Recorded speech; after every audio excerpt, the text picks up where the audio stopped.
Kyle, are you really still in here? What the fuck are you doing awake? It's like 3:47 a.m. Oh, it's Friday? You don't have work. Kyle, are you excited for when I get home to get back to Factorio? Holy shit.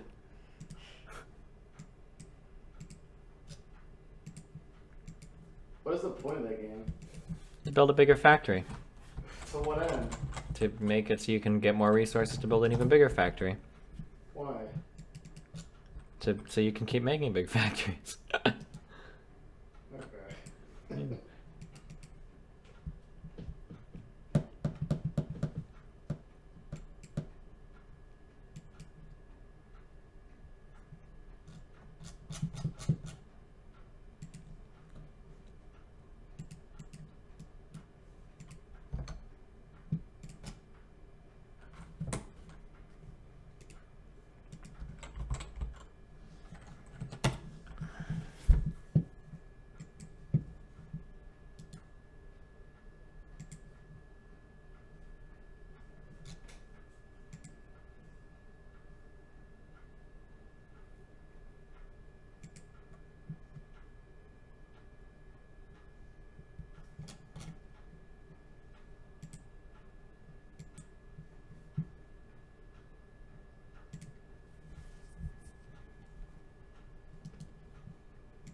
God damn, I can't believe McCain fucking came out.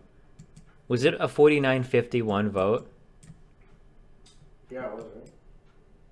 If it's 50-50, then that means that the vice president cast the tiebreaker, right? In the Senate? Yes, that's right. That is what happened. So this was like literally like if McCain... Oh, was it 52-48? Oh, okay. Wait, what? Who was the? Or wait, 49-51? Who was the? I don't remember. I should know this.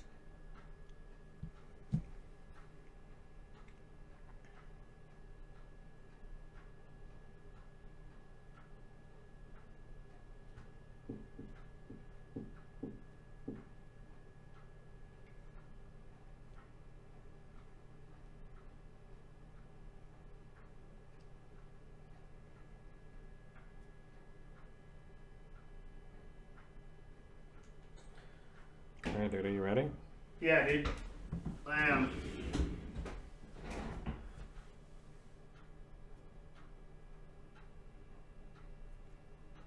Are you ready? Yeah, this is gonna be really disappointing though. Are you ready? I know, because one of two things is gonna happen. Either we're gonna actually agree, or you're gonna get destroyed in this debate. I think that what's gonna happen is you're gonna be like, oh, well, I wasn't really talking about those things. And then you're gonna be like, well, I guess we kind of have to agree to disagree, or we'll see what the future holds. Oh, really? Because that sounds like the tactic you pulled last time when I won AI. No, I don't know. I don't think so. Okay. So what exactly is the topic? All right. The topic is about Ethereum, but first I need to understand what your position is. Okay, my position is that I don't think that any time in the foreseeable future, Define foreseeable. I'll say 20 to 40 years, will there ever be like a widespread adoption of cryptocurrencies? Define widespread adoption. People able to pay any type of taxes, or like respectable companies offering their employees compensation in a cryptocurrency only. Okay. Do you believe that cryptocurrency will ever be used on a wide level as defined by, like, let's say $100 billion in market cap or more to do transactions in the world? Yeah, probably. It wouldn't surprise me if we were close to or already at that. Yeah, we are. Hey man, Okay. But I don't consider it real currency. Okay. If you accept, like, if you say like, oh, like we accept X currency, and then you take it and you've got somebody, so like this happened with Bitcoin for a long time, is people started to accept it, but what they really did was they got paid in that and they cashed it out into USD immediately. Yes. So I don't think that that's like a viable, I don't think that counts. Right? Okay, so then my position is that within 20 years, I think that Ethereum will probably account for at least 1% of the world's total transactions in terms of like its global economy. At least 1%. And probably closer to 1 to 5%. That's position number one. Position number two is I think that the smart contract and the EVM network, which I'll explain later, will totally redefine the way that we solve problems and how we look at technology as a whole. So I have to like start with like what you know, okay? Do you know a lot about the blockchain and what it does? A little bit. Okay. So here's my understanding of the blockchain. Okay. When you talk about the blockchain, I'm going to be speaking specifically to Bitcoin, but I assume most blockchains are similar. So the problem is I'm really bad when it comes to I'm uninformed when it comes to Bitcoin. Okay, I'll just tell you what I think. Super informed when it comes to Ethereum. Okay, I'm just going to assume that Yeah, blockchain is similar. So here's what I They understand. are very similar. Okay. There's one difference between Bitcoin and Ethereum we can go over. Here's okay. what I understand these things to be, okay? Okay. Is that, so one, you have a currency, okay? In order to mine this currency, you're solving incredibly complicated algorithms looking for certain solutions. And it takes a lot of computational power to find them. And it's kind of like finding primes, where the early ones are quick and easy to mine, but you reach levels of difficulty where it gets harder and harder and harder to mine. Is this okay so far? Sort of. Yeah. Yeah. Okay. So what am I missing so far? That's how you mine the currency. I'm not getting into anything else right now, but I'm just talking about mining the currency, right? That's okay so far? Yeah. So in the process of mining the currency, you have a giant blockchain, which is kind of like the progress of mining so far that everybody shares. If you want to hop on board mining the currency, you have to download the current progress. And I think with Bitcoin, there's a way of distributing the hashes or problems to people, and there's like weird shit. I don't know exactly what it is, but everybody has to be kept up on the progress of the current mining expedition, right? Okay.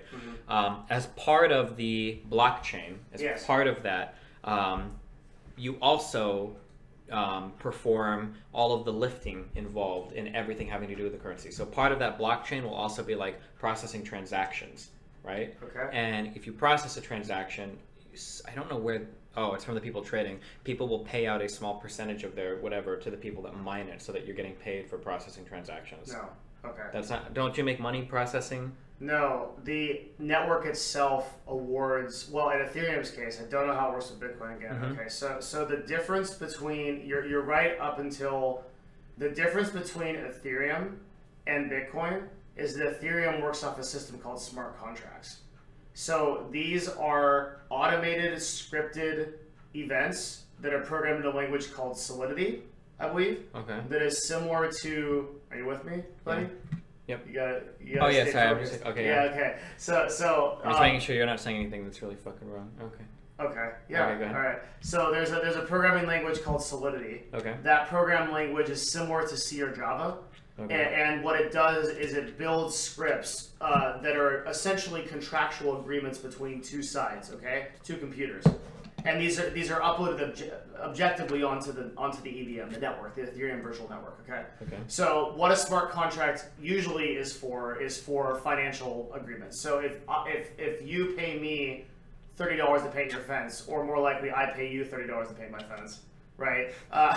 Then we would be able to actually define that contract and its length, its restrictions, and it would be uploaded into the network and then actually verified on that network, and that transaction would go through. Okay, so but who verifies it? The network itself. Well, yeah, so other and people, the scripts. right? No, all of this is automated. Okay, but automated by who? There has to be some machine that processes this transaction. It's the language of the script. However the script is written is what is executed. The contract itself is the script, which is written in, I believe it's Solidity. The chat can tell me. I think it's called Solidity, but it's a contract similar to it's a programming language similar to C or Java. Okay. So this is pretty complicated shit. But okay, Sure. let's back up. Like, okay, so the purpose of this network, that's like a lot of the stuff, the reason why Ethereum and all this stuff in crypto gets so complicated is because people focus on a lot of stuff like the mining and all that stuff works. And it's too complicated for like anyone who doesn't get into like really deep programming to understand. Yeah, that's fine. It's not relevant to my argument anyway. So okay, fine. Yeah. So the only assumptions I need to set up are like ones that about the fundamental means of the network, so that I can show how it's going to progress humanity forward. Okay. So the way that Ethereum is awarded, again, I don't know about Bitcoin. Ethereum is awarded almost on RNG. You're sort of awarded by the network for donating to it. Imagine like every computer on the EVM is donating a small percentage of its computational power. Yeah, okay? that sounds similar to Bitcoin, yeah. Okay, so that computational power then goes into a pool of sorts, which can then be queued to solve problems. And when you say solve problems, do some of those include transactions? No, but what you said before about Bitcoin applies to Ethereum. So some of the load of the transactional load is handled by EVM. Okay. But there's CPU left over that is basically put into a queue to solve problems. Okay. So those problems can be anything. It could be where did I leave my car keys? I mean, I'm obviously not going to know that, but it could be something like how much square footage would we need to fill in Nevada to have solar power for the entire United States, right? And it can do that calculation. And as AI advances, right, and I define AI differently than you. We're not going to go off on that, but just for the purpose of this, I define AI as solving complex problems. Okay. So the ability for computers to increasingly solve problems that are very difficult for us because we have emotional biases or political biases. Okay. Okay. So let's take a problem like infinite energy, right? Like storing fusion power. A very hard thing. We can't do it right now, right? Or our nuclear power plants.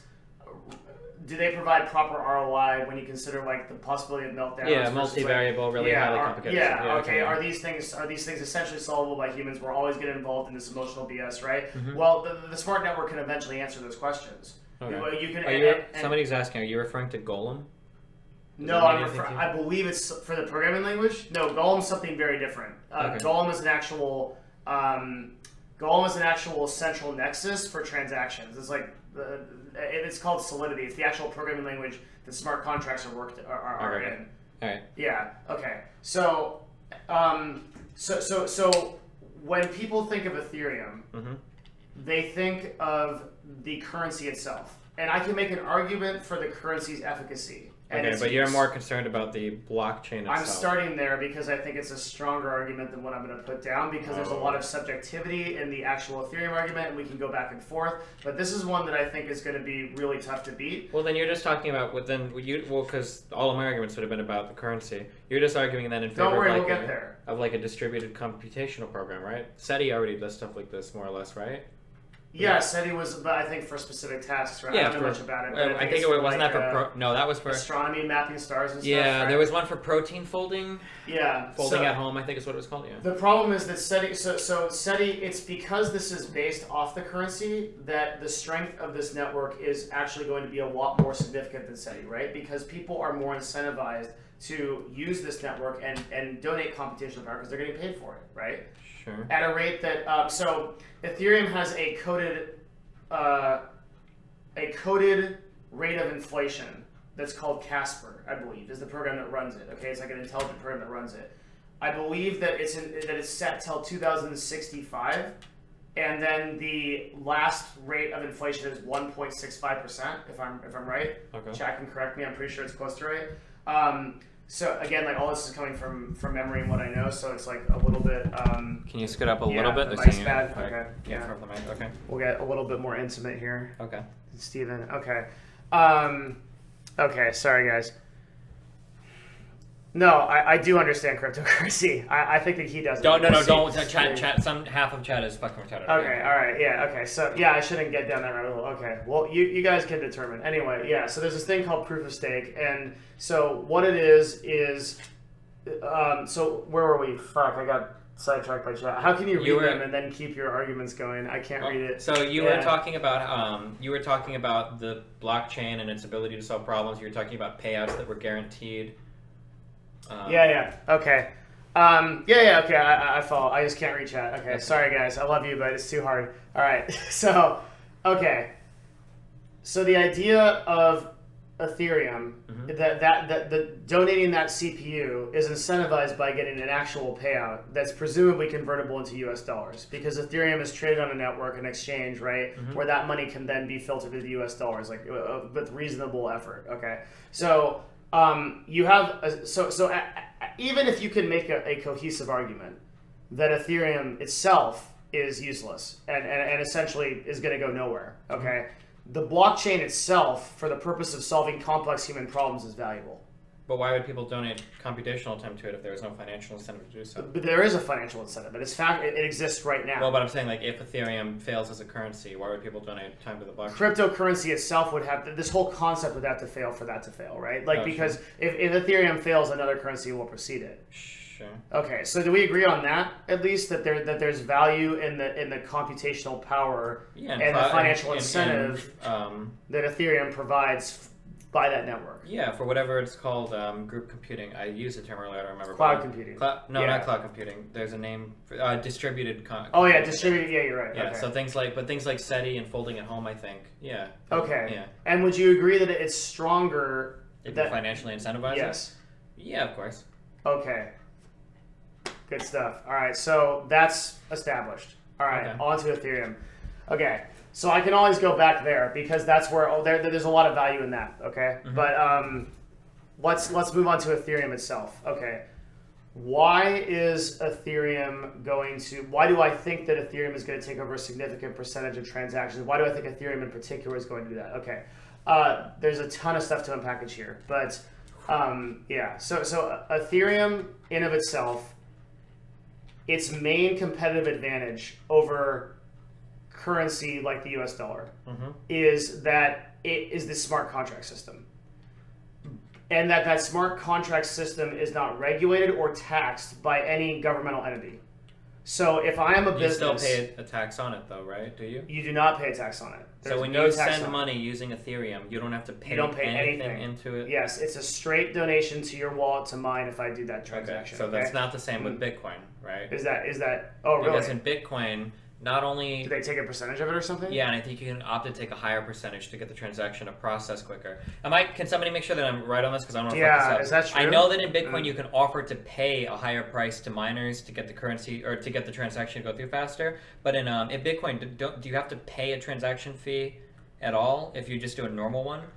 I think on Bitcoin, do you always pay a processing fee? The problem with Bitcoin now is that it's starting to take like hours, I think, to process. That's a whole separate problem. It's because we don't have enough bandwidth essentially to process the volume of transactions on the EVM. Well, I don't think it's bandwidth. I think it's computational power. Isn't it? Okay, so the way it works is like every transaction is like 2 megabytes, and they need to double it to 4 or something. A single transaction is 2 megabytes? I don't know if that's right. There's something that like someone in chat can explain. This is something I don't understand. I would imagine a transaction be in the order of like dozens of kilobytes. There's what's the one block is 2, and then blocks are 2 megabytes. Yeah. A single block is 2 megabytes of transactions, and then they need to double it, right, so that they can be able to. But that might involve a split of the currency.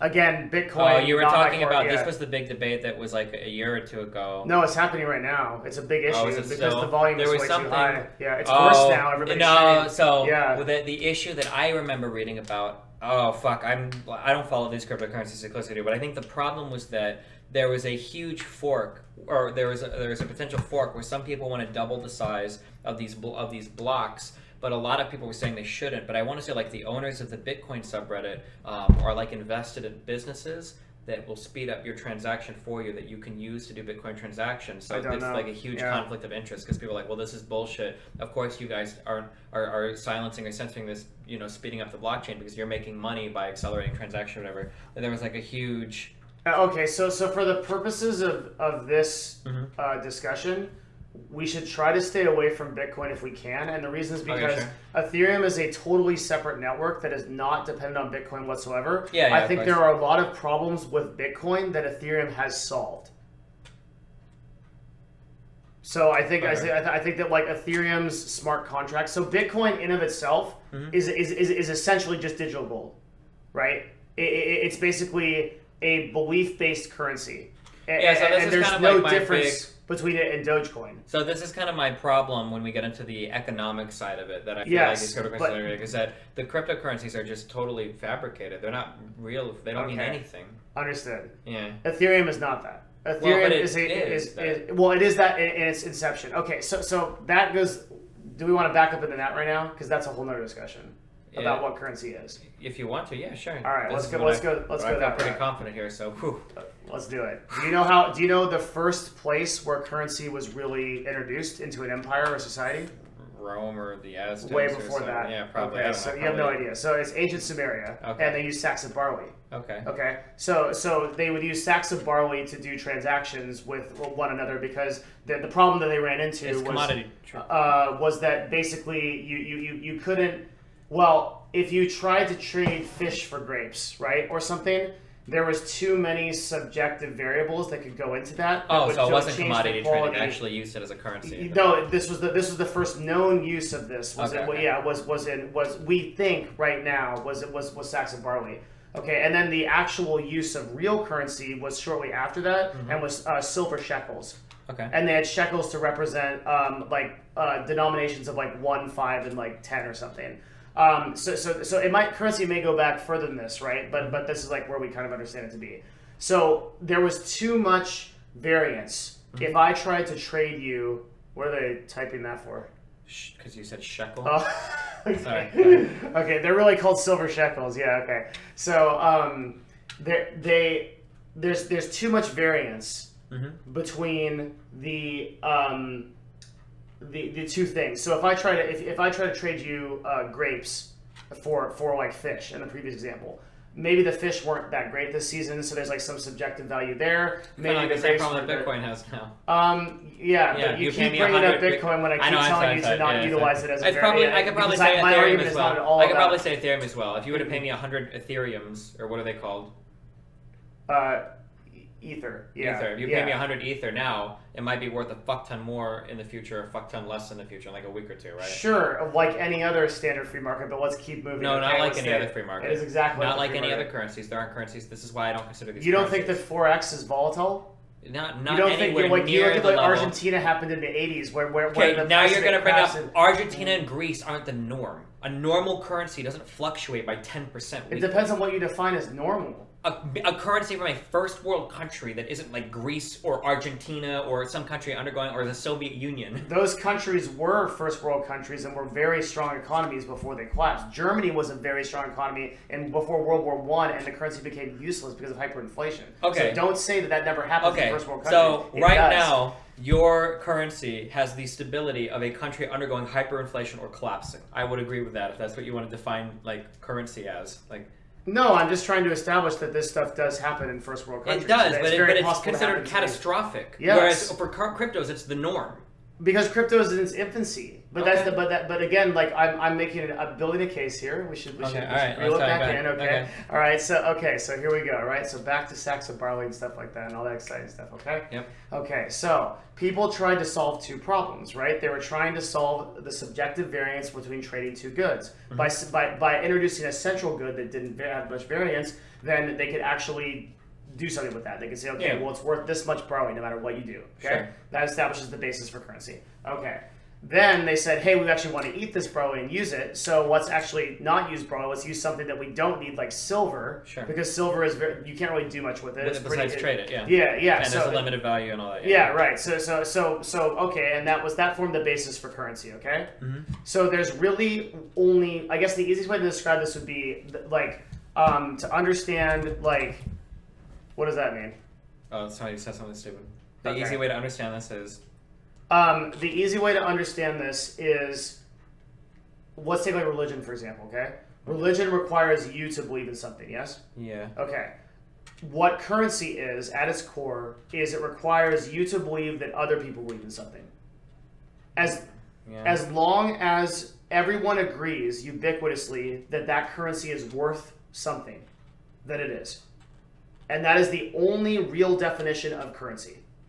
To some extent. How would you counter? Because it's a false equivalency to some extent. No, go for it. Like, how do you? Okay, so this is a big argument that crypto dudes make, is that you're trying to kind of draw an equivalency between like Ether and USD, right? Yeah, I believe after So- we were removed from the gold standard, they're the exact same thing. Okay, so that's absolutely untrue.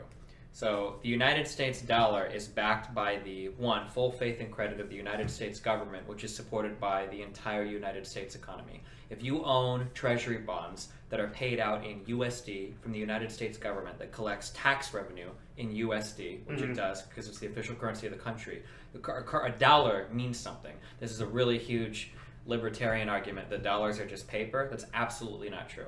Dollars, currency that you own in another country, is supported by the existence and the economy that exists and supports that country. So I don't agree that we all use dollars because we all agree to use dollars. I mean, to some extent we do, but the existence of those dollars and the trading powers of those dollars are backed by the government and economy of the government. Of Yes. the country. Okay. And though that economy and that backing it is subject to the fluctuations of that economy. And in situations of deflation like 2008, where you have like a crisis where trillions of dollars are lost, right? Okay. The confidence in that vastly reduces.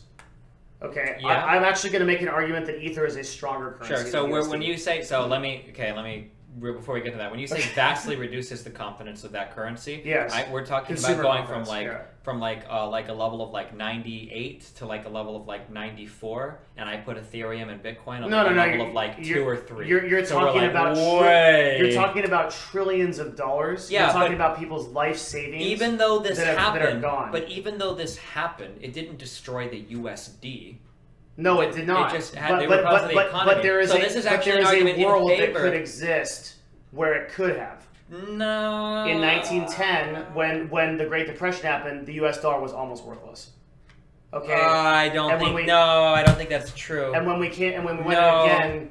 I don't think Wait, that's to- true. The Great Depression, I don't think destroyed the value of the dollar. I just think it destroyed a lot of dollars, a lot of people's dollars. But I Yeah, don't and the think same thing happened in 2008. That's the case I'm trying to make. Is that you can okay? All I'm trying to say is Okay, so you had to be you're really basically careful. trying to make the case that the U.S. government is like infallible and like, or the U.S. dollar is infallible. It's certainly not. What I'm saying is that like absolutely the U.S. be dollar absolutely is not collapse. going to vary 10% in a week because it just won't happen because there's so much. No, it shouldn't happen, but it can. It can, but in order for it to happen, it would require something extraordinary to Okay, happen. but extraordinary things happen. Very rarely. That's why they're But called they happen. But that's why So- they're called extraordinary. But they happen. But in Bitcoin and Ethereum, they happen every other day. because it's in its infancy. But I can tell you that this will eventually be a more stable network. Yeah, but the problem And I is can that tell you why when we I can get point, into that. okay, we'll get Yeah. into that. But like when I point to like why is the USD stable, I would say well the USD is stable because it's backed by the entire United States economy that has existed for 241 years or whatever. Yeah, which right. is great. So like that's Yeah. why the United States economy and the USD is strong. And when you say like well a cryptocurrency is going to be strong based on what? There's no central bank. What backs it? Just Okay, so why is it going? Why in what- 10 years will I feel like in 10 years people will care about the U.S. dollar because the United States will still exist and our economy that functions on USD will still exist. Why will Ethereum or Bitcoin or no, it can be Ethereum, not Bitcoin, but why will Yeah. Ethereum still be a thing? Because Ethereum exists outside of any kind of like Ethereum has its own system of governance that's defined by the blockchain and by EVM. So EVM is the system of governance. It simply doesn't tax it. It doesn't add any kind of regulation to it. Okay, but where It's does an the value? But unregulated that in backing and of in itself. the market demand. If people believe in it, they invest in it, and that's why it has a dollar value. That's why I can translate my Ethereum right now into $200 per Ether. I can do that right now. I can go on a GDAX and I can do that, right? Why is that the case? Because people believe that that currency is worth something Okay. versus the amount But that's what in would it take circulation. for people to lose that faith? What would it take to have people to lose faith in the U.S. dollar? Economic catastrophe. The exact same thing with Ether. No, Yes. cryptocurrencies come and go all the time. Cryptocurrency- You think that Ethereum is going to be the one to stay and make it forever? I think that Ethereum right now has the greatest chance of that within 12 to 15 years. Yes. Okay. Because of the smart contract system. Okay. So right now we have a market cap on Ethereum of I think it's 30 billion, 35 billion, which means the amount you can check it on when somebody can correct me. So I don't know if that's exactly right. I know Bitcoin's like maybe 40 or maybe actually Ethereum's 20 and it's a 40. Someone can tell me. I don't know. But everything is dependent on smart contracts. Okay, so the ability for me to pay someone in Russia to do some programming for my website, right? I can pay them an Ether. Okay, there's a market supply and demand for that system, that currency, just like there is for any other currency in the world. Okay, and then but the difference is that that if I wanted to pay that person from USD to Russia, luckily, like to Russian to what's the rubles? What's the Russian currency? Rubles sounds right. Yeah. Okay. I don't even know. Yeah. It would be an ordeal, right? I could pay that person through PayPal, but I'd have to pay the exchange rate, and then it would be subject to the fluctuations of those dollars. So when I have a lot of Canadian employees, right? Mm-hmm. When I pay them, it might be very up or down what their paycheck is, depending on the fluctuation between the dollar. Okay, mm-hmm. Ethereum does not have that problem. Ethereum is always static. So as Ethereum becomes more widespread, and you can utilize it to buy more things. I'm not even sure if I necessarily will agree with that. That okay. Ethereum has a static value. No, it doesn't yet. It does not yet. Yeah, it doesn't. Because people actually value cryptocurrencies probably mostly in USD right now. Where someone will say, like, if you're giving me a Bitcoin... You can't, like, I can get a credit card that has Ethereum on it, but it's not legitimately like that because, like you had noted before... Yeah, because, like, let's say I want to sell a product. Like, if I'm going to sell you a Samsung S8 Plus... Yeah, I'm really buying it in USD. Sure. Yeah. I'm not selling it for 2 Ethereum. I don't care what 2 Ethereum is. So that goes back to... So that's why I tried to set the basis for the start of the argument, right? Which is currency is agreed upon when everyone says ubiquitously that it is a system of trading for all things, okay? Yeah. And that's why Ether has to evolve into that. Ether has to be accepted as a tradable thing for all currencies. Sure. And it can't do that right now because there's technological barriers to utilizing it, right? It's very hard to get into Ethereum for the average person. For sure. There's no way that anybody that like goes to like a Walmart or any thing like that will ever be able to figure it out. Yeah, right? But when those systems become more ubiquitous and when those systems become more utilized and you can get a credit card in Ethereum and stores take Ethereum and Starbucks takes Ethereum, and all these things start going through, right? Then that all of a sudden, before you know it, becomes a system of legitimate transactions. Now you might wonder, why would people bother to do that? Why would people just not use US dollars? Because there's a fucking income tax on US dollars. Because you have to pay federal tax on US dollars. Because you get 30 to 50% of your income, depending on what bracket you're in, taken away from by the US government. All these things are solved with Ethereum. You don't get any. You don't pay any tax. If people started to pay out Ethereum and wages, you don't think the government would find a way to tax that? But that's not relevant to the argument. Like what? Well, you're trying to make it sound like they're going to switch because they don't have to pay taxes on it. Well, then I have to be able to counter that and say, well, of course you would have to pay taxes on it. It'd probably be treated like a commodity. Okay. So like, but that in of itself doesn't actually like attack Ethereum. Well, you're saying one reason why people will switch is because of reason A. So no, I'm saying that businesses will always do what they can to maximize their profits, right? In theory.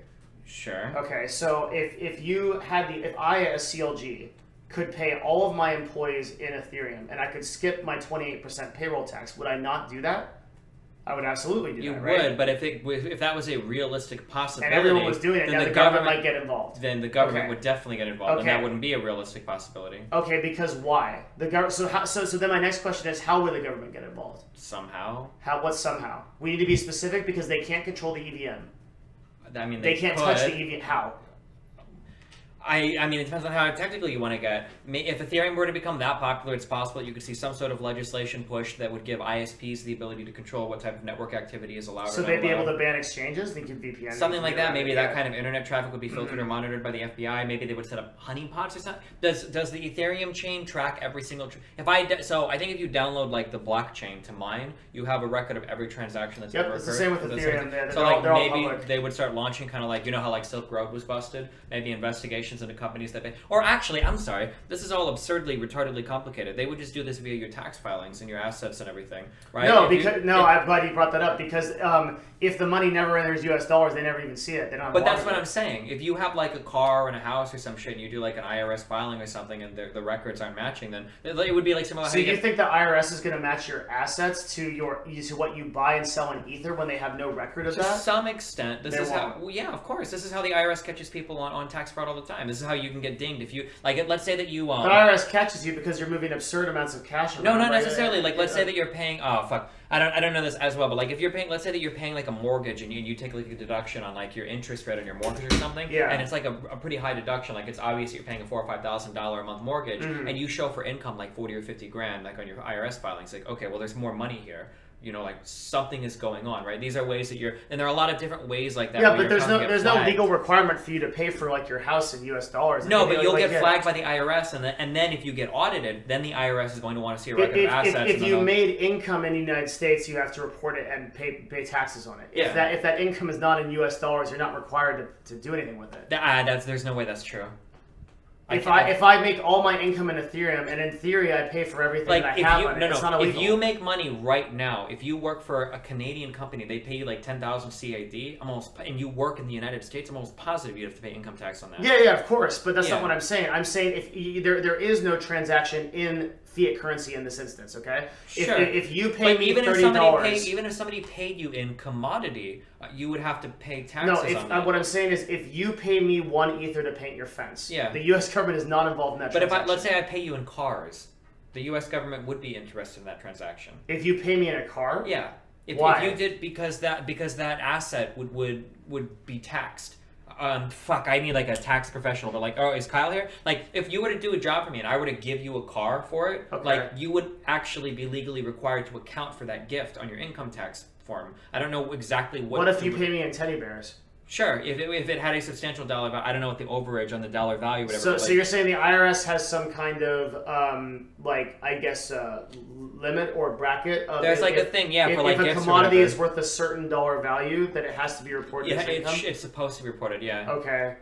Because then people could get around, people could get around a lot of tax loopholes like this. Like let's say that my girlfriend, or let's say a friend wants a car, and I made $140,000 or whatever, right, last year, and that money is like in a high tax bracket or something, or like you buy a car and you give it to a friend, or you pay them or something, like in a car or whatever, or somebody doesn't want to pay taxes, and like you buy them a $30,000 car and give it to them, and now all of a sudden they've got it, or say they make more money. And do you understand what I'm saying? Sorry, that was really convoluted. No, let's say I make $100,000, this guy makes $50,000, okay? Yeah. And I want to pay this guy for like a $30,000 project. If I give him $30,000, that's going on top of his income, right? That's going to be the highest tax bracket or whatever. Well, if I just pay him in a $30,000 car, now he doesn't have to pay any taxes he wanted it, right? You're not able to do that. The IRS will want to dip into that and tax that.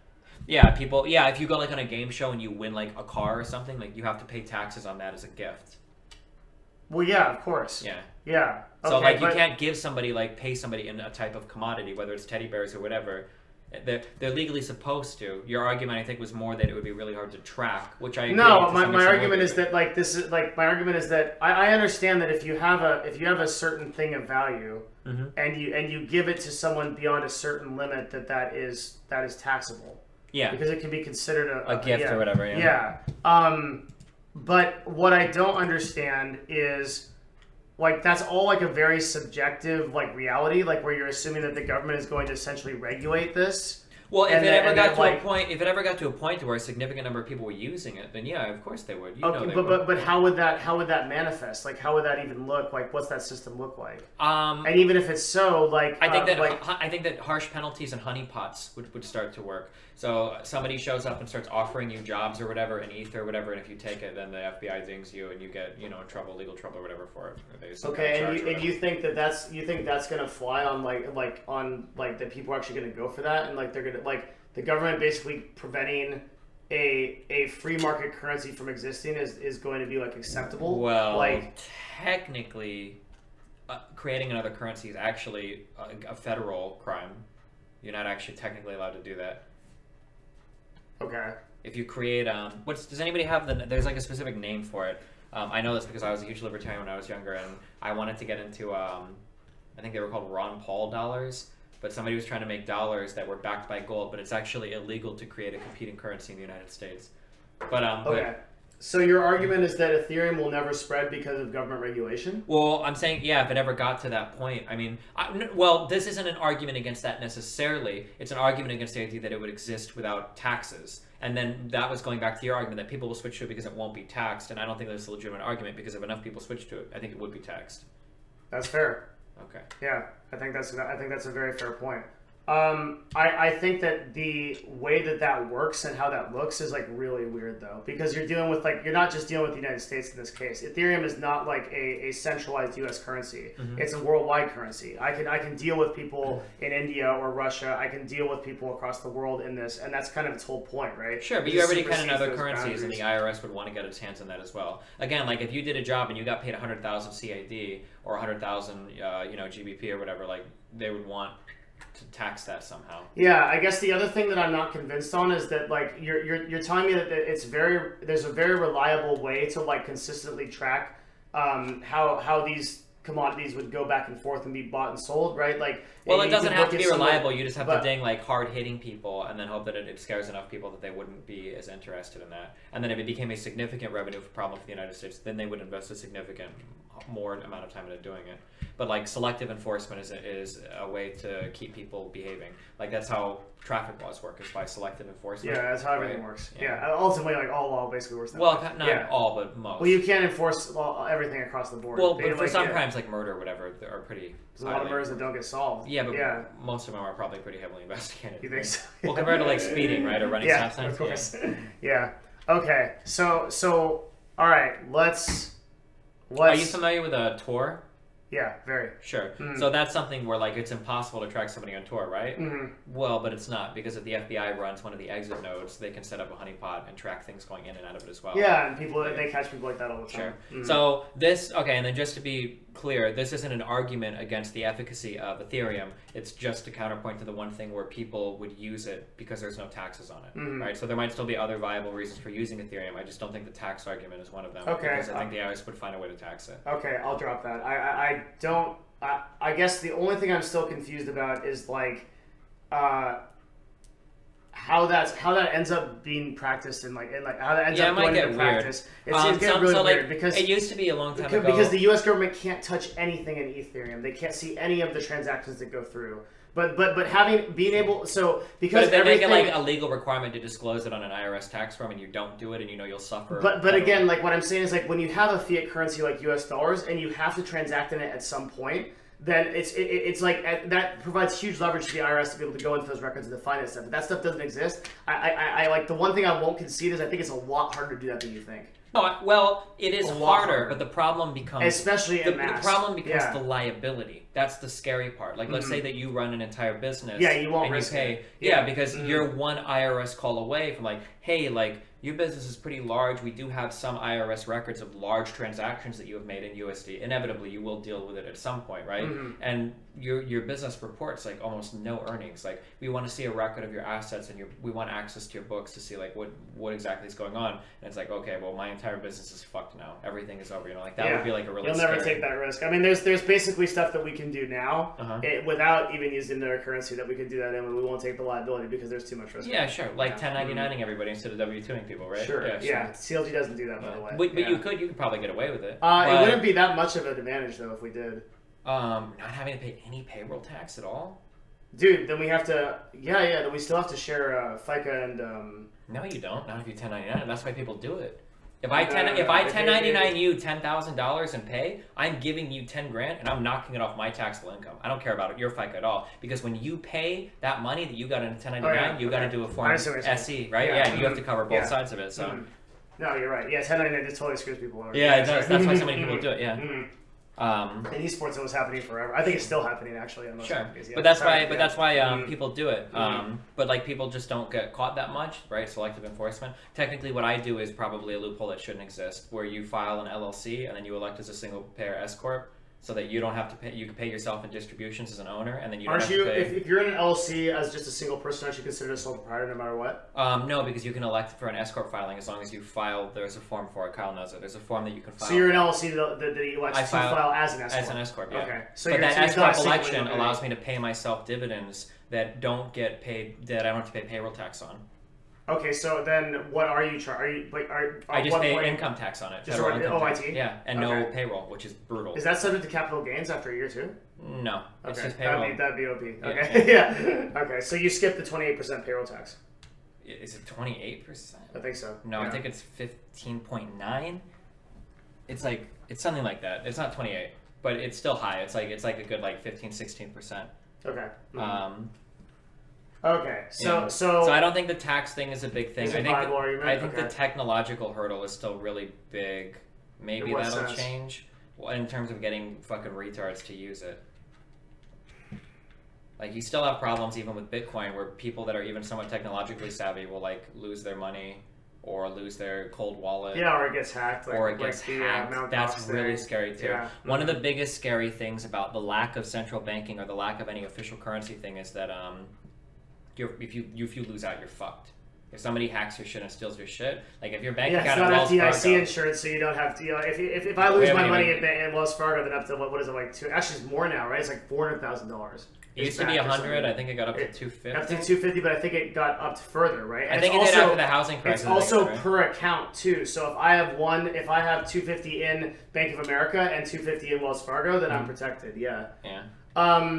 So all these things I think are really strong arguments for U.S. dollars versus Ethereum, which makes sense because U.S. dollars are obviously like backed by like The United all States the reasons- economy. Yeah. Yes. But I think eventually start to even out when Ethereum becomes that kind of currency and is traded in that kind of way. Coinbase is FDIC insured. What is Coinbase? Coinbase is he's right, and Coinbase is an exchange. It's an exchange. Yeah, it's an exchange for Ethereum, Bitcoin, Okay, and hold a on. couple other things. If Coinbase is FDIC insured, it must only be FDIC insured for the USD you have on there. There's no way it's insured for the cryptocurrency. So there is a Bitcoin in chat. Uh-huh. Coinbase is FDIC insured on your USD wallet. It is not insured on any of your crypto. If you lose your Ethereum, they're not gonna pay it back. But again, this is Mm-hmm. so like my main argument against crypto is always that it's a commodity, and that's all it is a commodity, and not a currency. But and when you talk about trading, in these kinds of conversations, we're like, well, you have an exchange where you own your currency, which is USD, which you then use to buy the commodity, which we're pretending. But I don't need right? to use an exchange to transfer Bitcoin to you, for example. Okay, A and B, it's not a commodity. It's hard for me to believe it's a commodity in the sense that like, if I can pay you in this. Like there are tons of people doing transactions in Bitcoin for legitimate business services, and it's happening around the world as we speak. But you don't see that in something like corn. There's not like a bunch of people just paying each other in corn. Sure, like, probably because of ease of trade is so difficult, but I mean, like for there whatever. are other like, problems at what point with it, does like, a commodity become a currency then? Well, at the point where it's backed by something one huge thing, and this ties into being backed by something, is the volatility is just brutal. Mm-hmm. The volatility is the biggest problem that working against all the cryptocurrencies right now. Volatility and stability, which is kind of the same thing, and then history, right? I don't want to pay you or start accepting something and keep a lot of money in something that When you don't know what the value of it exists is. has only been around for 5 years, yeah. Mm-hmm. And the volatility kills it because like you can't work with currency is supposed to be stable.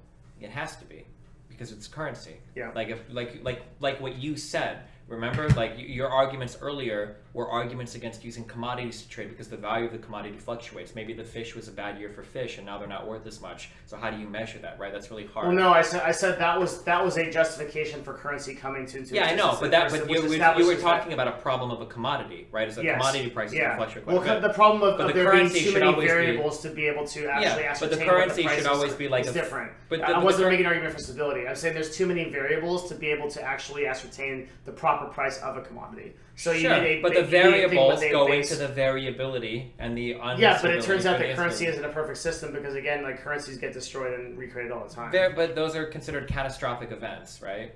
Yes, but so I guess There are back to, catastrophic like, events that could destroy Bitcoin and Ethereum. Let's say that something Yeah, happens right where we now. don't actually solve like some sort of like power crises or whatever, and we actually do become very limited on energy in the future.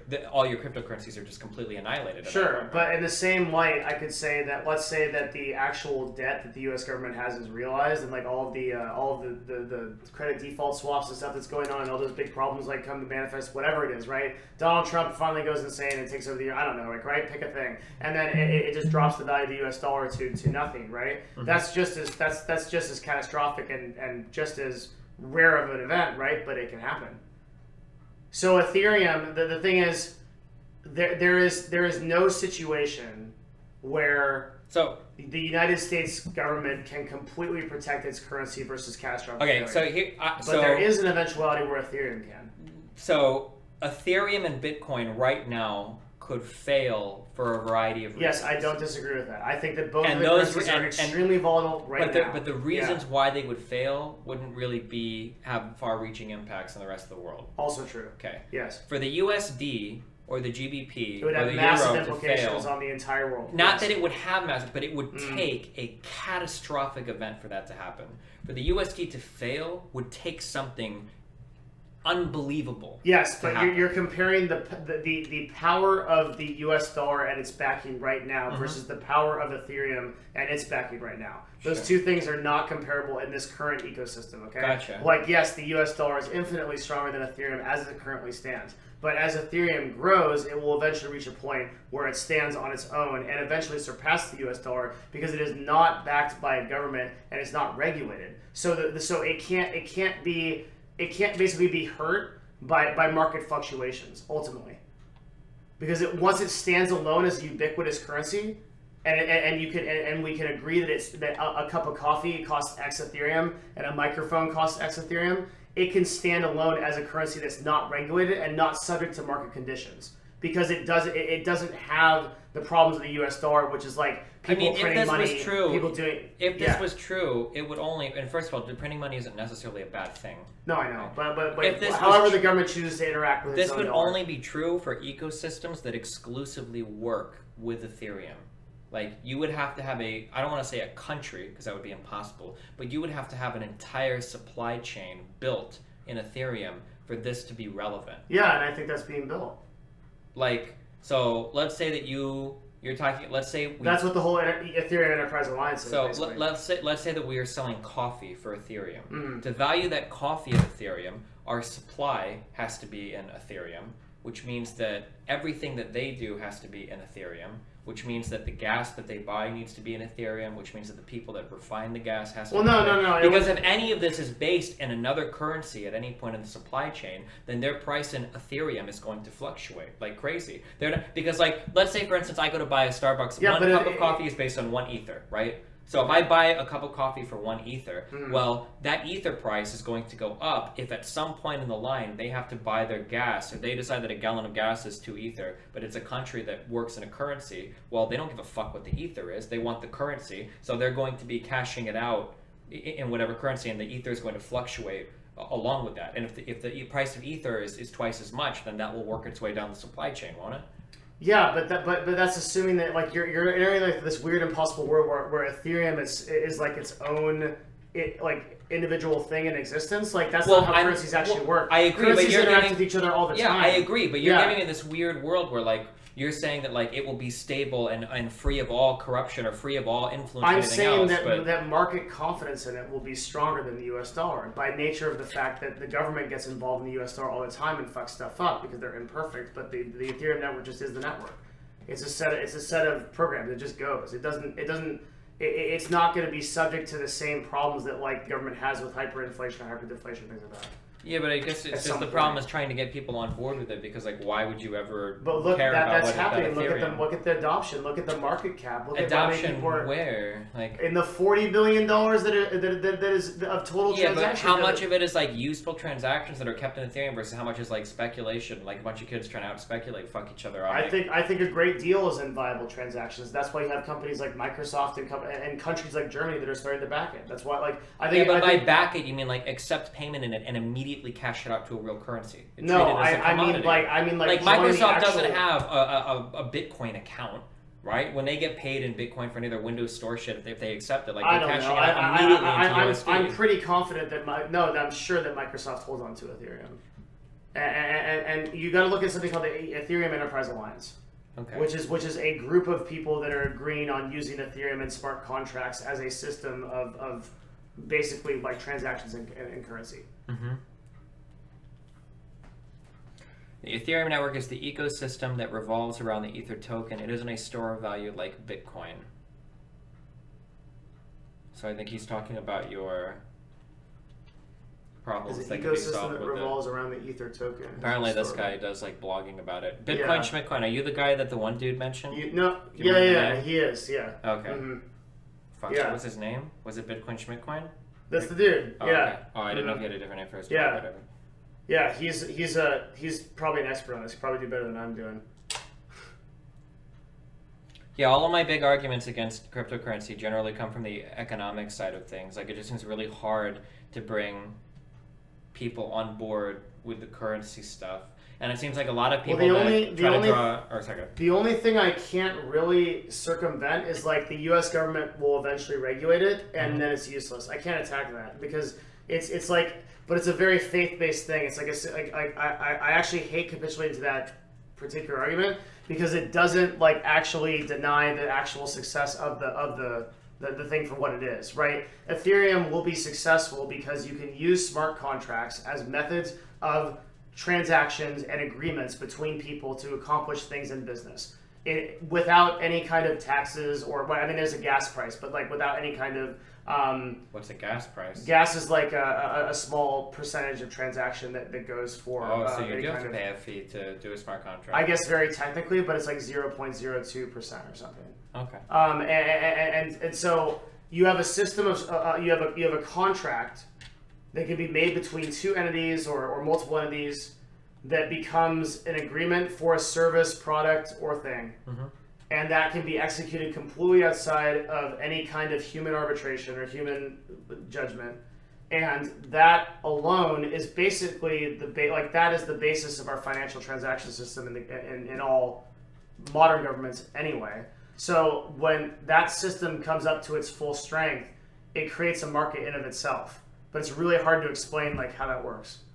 Okay. But does it make sense? Like the very reality that those smart contracts will exist and will allow people to make transactions like you pay me to code a website, and that's it's all completely secured by the EVM, and it's not subjective, or I pay you to do something, or we do something like that. All of that will come together into its own type of market confidence, and then people will trade in that, and it will be a system of value that will be weighed against other currencies like the rupee, like the US dollar, just like any currency would be, right? And that's what's happening right now. There's a price weighted on Ethereum versus USD, right? I can get US dollars in exchange for an Ether. One Ether will give me roughly $200 US right now, right? So that system does exist. And the smart contract system is the basis for that system.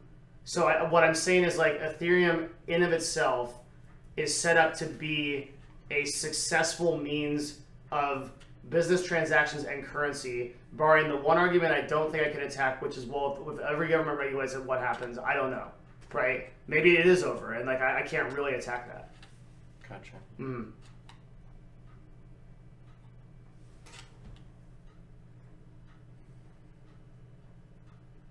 Do you want the Bitcoin Schmidtcoin guy to talk for a little bit? He knows a lot. Is there a way we can both hear him? I mean, I can just turn the headphones up a lot. Oh, baby. It's pretty fucking hot in here. Yeah.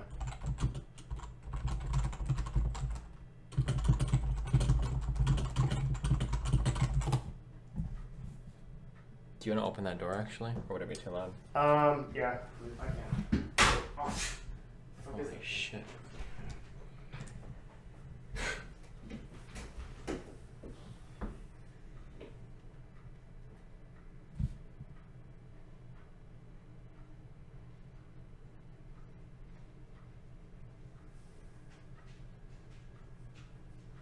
The fuck is that? Oh, really? It's Brian. Who's Brian again? Yeah, he's a late nighter. Wait, who is he again? Operations director. Oh, okay. I like to walk around sometimes late at night just to see what people are doing, you know? See if they're sleeping, working hard. It's a good idea, man. You should be a CEO. Oh.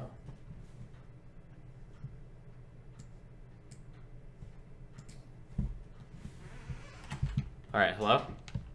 Hello? What's I up? can hear him. You can Oh, probably hey, perfect. Yeah, so I think one of the biggest issues. Can you guys hear me? Yeah, we can hear you. Okay, let me mute your stream here. So I think one of the biggest issues is that Devin is making the argument of Ether being a store of value, like like Bitcoin, and it's not. Ether is a token to complete transactions on the Ethereum network. And that is sort of the argument that needs to be approached here to argue why cryptocurrency and blockchain technologies have an inherent value and why they will continue to accumulate value in the future. So with Ether is different than Bitcoin, because with Bitcoin only has one purpose. Bitcoin is digital gold. With Ether, you guys kind of touched on the blockchain technology, but you can think about it like this. Like if you were to summarize just blockchain technology in general, like you can think about like a series of cars on a train track, and each train track has a passenger in it, right? With Bitcoin, the only thing the passengers represent is value. With Ethereum, every passenger is an agreement. So in the future, you can imagine like an infrastructure that has like deeds to your house on it. Things that like require lawyers and large legal costs and take time can be expedited throughout the Ethereum network. And in order to complete these transactions, it requires Ether to complete the transaction. Ether is the gas to complete the transaction. So the mining reward for when you mine Bitcoin, the mining reward for completing adding the block to the blockchain is Bitcoin. Ether is the mining reward on the Ethereum network. So in order to get value to encrypt these blockchain, these blocks of agreements, you get paid in Ether. So why does that have value? It has value because companies require this Ether to send their transactions across the network in general. Does that make sense so far? Okay, it sounds a little circular, but okay. Yeah, I mean it does.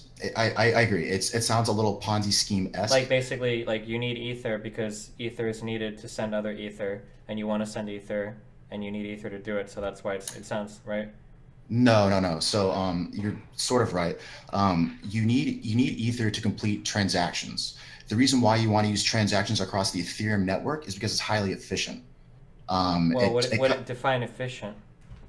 Efficient in a sense that, like for example, something that's going to happen very soon is that companies, I think Devin kind of touched on this, was the Enterprise Ethereum Alliance. A lot of companies are starting to adopt this infrastructure for securing their transactions. Bank of America being one of them, Microsoft being one of them, MasterCard being one of them. Like all these big financial guys are getting behind Ethereum as a platform because it's a fast, secure network that isn't hackable. The network it's basically impossible to hack because it would require some stupid amount of computing power to fake a transaction. Is there is it subject to the 51% attack like Bitcoin is, or? What do you mean by the 51% attack? On Bitcoin, isn't it if you own 51% of the mining power, you can brute force transactions through that don't technically exist? Or is that not true? Am I making that up? So part of that issue is going to be solved in the future. So right now we're in this proof of stake, or I'm sorry, we're moving toward this proof of stake. Right now we're in proof of work. Proof of stake is going to solve that issue because it's going to prioritize. This could get really complex really quick, but essentially, yeah, you could have the 51% problem, but if you have someone with 51% of the mining power, the amount of money it takes to actually complete that mining is not worth faking the transaction in the first place. Like, well, wait, is this way too loud for stream now, guys? Sorry. You gotta turn it down on the output on OBS. Yeah. Sorry. The way that I thought this was, people were worried about this manifesting in the Bitcoin scene was that obviously for a single person to get 51% was impossible, but people were worried that some of the mining pools could theoretically hit 51%, which was a lot more reasonable. Yeah. So the mining pools are kind of an issue. If this is part of this ongoing. Wait, I see you talking. I don't hear any sound though. Maybe there's a delay with. Oh wait, I'm sorry. No, it's the mic is picking up the sound. Sorry, go ahead. So I fully agree, and this is part of this ongoing issue. There's this big scaling debate with Bitcoin and soon to be with the Ethereum network. This scaling debate. Basically, you've got large pools of miners that are coming together, and they're coming together to take a larger share of the mining of the block mining, because it's you can think about it like a random number generator. So like everyone on the network has a chance to solve this issue, but if you have more people on your side, you get more you get hit more often to solve this problem. It's Yeah, basically it's kind of like I think with the Bitcoin blockchain, and you can correct me if I'm wrong because my understanding of this is all very infantile. Like with Bitcoin, isn't it possible that you could theoretically mine for a long time, and the only thing you get paid out in is like the transactions that you process because other people might finish your block before you get the chance to, or you are like a dead end or whatever, and you just don't get anything out of it? Yeah, so that's part of the scaling debate. Part of the scaling debate is what happens when when Bitcoin stops being issued. So right now, Bitcoin is being issued as a mining reward. They also get the transaction fees, but they get the mining reward from just the actual backbone of the Bitcoin blockchain. In the future, Bitcoin is inherently a deflationary currency because there's a cap on the total number of Bitcoin. I forget what the exact number is. Yeah, which is another problem that to be discussed on whether or not a deflationary currency could ever exist in today's markets. Yeah, and so part of the solution to this is with the transaction fees. So the miners get the transaction fees in lieu of these mining rewards in the future because they're not going to be issued anymore. That's just part of the code in the Bitcoin network. So yeah, that is definitely part of the scaling debate going on right now. But really, the biggest debate that's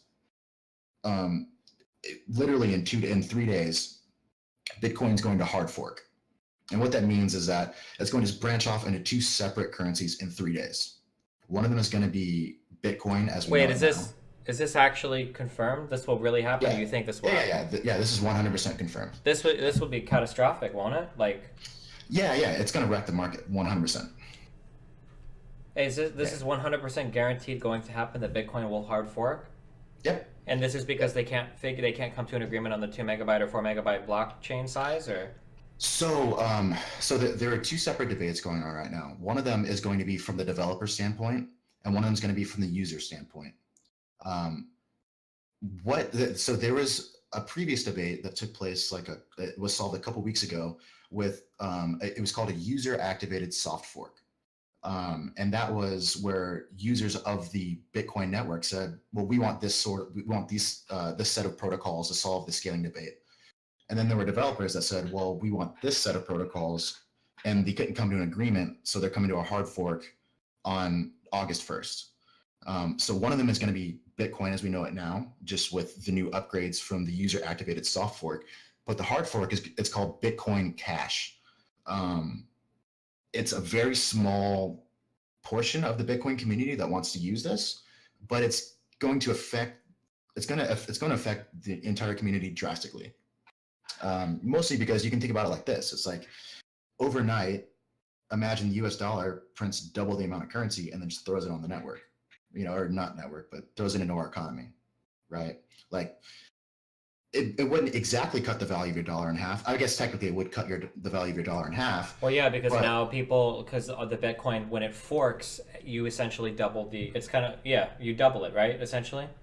Yeah, you're doubling it, but you're not doubling it for the same currency. Basically, you're causing a fracture within the community for people to either go to Bitcoin or Bitcoin Cash. So it reduces the user pool, the people that would actually use these for transactions. But this is one thing that's going to happen. For example, this is an example of something that's going to happen. If you're on this exchange called Kraken, so there's Coinbase, there's Kraken, there's a lot of these exchanges out there. If you're on Kraken and you own Bitcoin, come August 1st, your Bitcoin will then become Bitcoin and Bitcoin Cash. Yeah. So you'll just be all of a sudden printed this money. Like not printed, but for the terms of this argument, it's printed.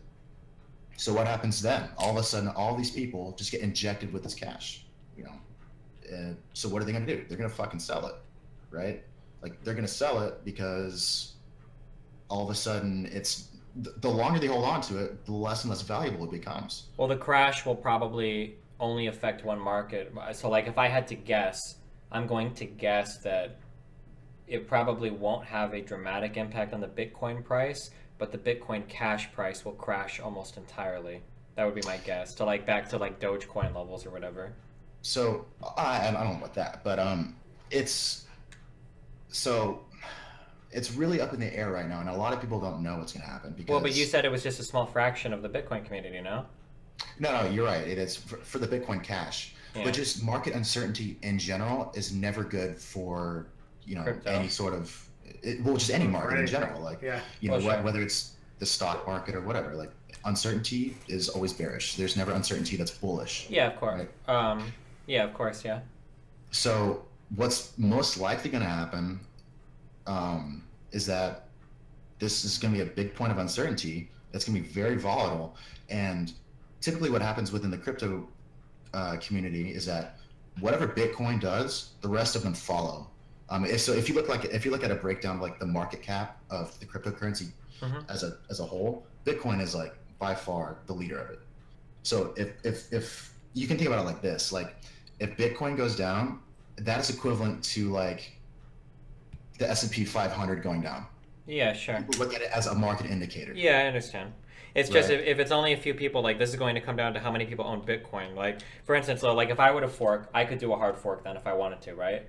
And if I hard forked Bitcoin into Destiny Bitcoin, then what would happen is the next day, Destiny Bitcoin would crash to zero or would instantly be worth almost zero, and the normal Bitcoin would be relatively unaffected, right? Yeah. So So it's really going to come down to how many people are in favor of this hard fork, right? yeah. It's it's just basic supply and demand. Like if no one's there to buy it, then the value is going to approach zero. Yeah. Like you're saying, Dogecoin levels. But so you're totally right in that this uncertainty is not meant for widespread adoption yet. But in certain developing nations and parts of the world, like this is a savior to them because there are economies that are far more volatile and corrupt than Bitcoin. And this is where Bitcoin is really taking off, is in like these third world countries and developing nations. Like, for example, Argentina is not a third world country, but it has a piss poor economic record right now. So right now, what's really popular is Bitcoin. People are finding safe haven from their own government in Bitcoin because it is more stable than their own currency. And Sure, but that's this is- happening in China too, right? But like in a huge way. Well, but this is still only Yeah. arguing for this as a store of wealth as a commodity, not as an actual functioning currency, right? Well, I mean, isn't that kind of splitting hairs? No. That's what I said. Well, because a currency typically means something. A currency is something that you would hope that you could barter with at some sort of reliable level. The value of it wouldn't fluctuate dramatically, whereas commodity prices tend to fluctuate quite a bit, and they aren't typically considered reliable stores of wealth. I mean, even you shouldn't even be using currencies, but like you couldn't use them on the long term in kind of like in a reliable way, right? Well, I mean, it depends on what you mean in a reliable way. Like if you mean like being able to pay your bills. Right now in Argentina, your money is best kept in Bitcoin because it can cross borders. Your Sure, but government so is- can gold, so can silver, so can any other oil, any other kind of commodity, right? Or even Well, securities, yeah. like. Good luck carrying around a big bag of oil with you. Sure, but I mean, depending on your access to technology, I mean, good luck carrying around a piece of paper that connects to a Bitcoin wallet. Like that might not be realistic either. I guess I don't know those particular situations, but. Okay, so this is really important too. Is that the reason why Bitcoin is so popular in these developing countries is because you don't need a piece of paper to have access to Bitcoin. You can remember, like there's a bunch of websites that do this. Like it'll create like a mnemonic device for you that will generate a unique private key for you to store this value. So if you can remember this mnemonic key, that's not subject to seizure at borders. That's not subject to tax by some corrupt government that just all of a sudden decides, some nonsense tax or whatever. But like these things can cross borders, and that's what's really important. Is that like it's really hard for us to conceptualize as Americans because we don't have that issue. We don't have we have the luxury of having the strongest currency in the world, but to the majority of the world, that's not the case. And so for them to find unity within their own personally volatile markets, they find safe haven in Bitcoin. So just Bitcoin Yeah, I guess, in but like, general. yeah, I mean, so like, I don't disagree that these can work as like stores of wealth in a commodity function, but I still think that like, so like this kind of goes back to what I was talking about to Devin earlier. Like, if these people are functioning in some environment, like the value of this currency is not going to be a currency. It's going to be a commodity that's valued in other currencies. So like if you're selling a product or paying an employee or whatever, at the end of the day, they have to cash out their paycheck to pay. Let's say that you've got to pay rent in whatever, even if it is a quote unquote corrupt currency. Whatever that corrupt currency is going to be in, that's going to determine how much you need to be paid in Ethereum. It's never going to be the other way around. So like let's say that you get paid 100 ether as your paycheck and your rent is worth 40 ether. Your rent is actually 400 whatever X currency, and if that goes up, then you're going to need more ether. Like the ether is always going to be based on that currency. So like, Yeah. Okay, so I think I understand what Uh-huh. you're saying. So just so I can summarize it, and you let me Yeah. know if I'm characterizing it correctly. So my understanding is that you're saying because there are more reliable currencies out there, Bitcoin does not hold as much value, and so they would be more likely to turn it for the more useful value that is relative to them. So like say you're in, I don't know what Argentina uses, Argentina bucks. I have no fucking idea. But like if they if they need to pay their rent in Argentinian currency, they're obviously not going to hand their landlord a paper wallet and be like, here's 4 Bitcoin. They're not going to do that. You're absolutely right. Mhm. But what it does operate is it operates as a middleman, such that you don't have to use a bank, which is subject to corruption, to hold your value.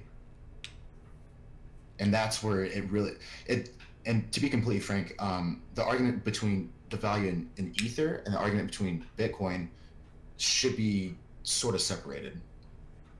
Yeah, Bitcoin gotcha. and Yeah, I understand. I'm trying to keep it on just Ethereum or whatever. I'm just familiar with Bitcoin. Okay. But I guess or I'm not even barely familiar with Bitcoin. So like I understand what you're talking about there. So I guess what you have to do then is, right. This is what I would tell somebody that would email me with a fucking business idea is you have to make the argument that the value that you get out of that cryptocurrency is worth utilizing it versus the value of having a financial institution, right? Because like you make it talk about like cutting out the middleman of the corrupt bank. You could already do that today if you only wanted to do paper cash, right? You could never use a bank and just get paid in cash, but people do like the luxuries of being able to check their accounts online and easily transfer money and all of that between accounts and whatnot. Like, is that something that Ethereum can offer without having to pay any sort of middleman, or? Yes. So that was the perfect segue. So the reason why Ethereum is so special is because so in the future, you can just imagine this sort of world, and it's not that far off. It'll probably happen next year. Like one day you'll just log into Bank of America, for example, and it'll say Bank of America now offers instant international transactions. It won't explain why it offers that, but it'll run on the backbone of Ethereum as a platform. And so although Ether to the layman doesn't mean shit, to Bank of America, who needs needs the Ether to complete the transaction on the network, they have a vested interest in accruing Ether because that's how they send the transactions across the network. So it's not a store of value like you're thinking, like gold. What would prevent them from just doing this with normal currency? Why would they need another thing to do transactions? Because of labor. Because right now, what's really big is, in internet security is the blockchain, and Ethereum is a form of blockchain technology. In particular, it deals, as Devin said, with smart contracts. Smart contracts can take a number of forms.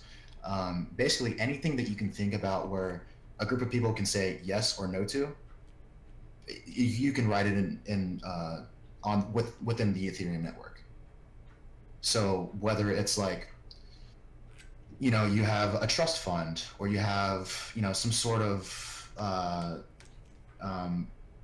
marriage agreement, like anything, like the title to your car. Like all these things can be kept and secured and untamperable is the big thing on the blockchain because everyone has a copy of it. It's distributed across the network, and no one can fake an historical point within the blockchain, and that's why it's important because it's But couldn't you untamperable. implement the same technology with currently existing currencies? Couldn't you just make a USD based blockchain? Is that not possible, and make it Oh. the public ledger, or the ledger public? Yeah, yeah, you 100% could, and that's actually something that is one of the biggest theories behind why.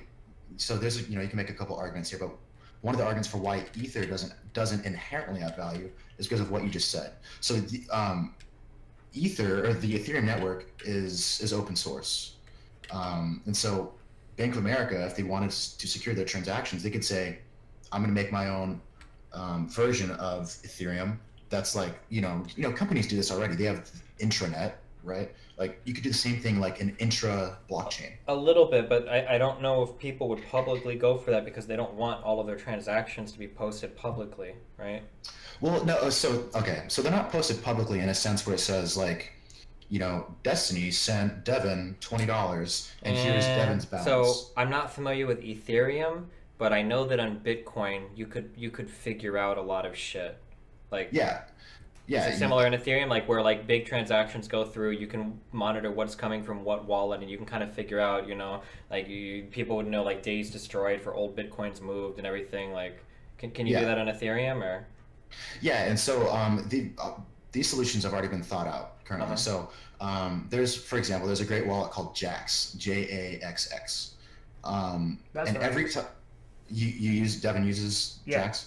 Yeah, so that's a great wallet because it's highly secure, and every time you send a transaction, it changes the wallet ID.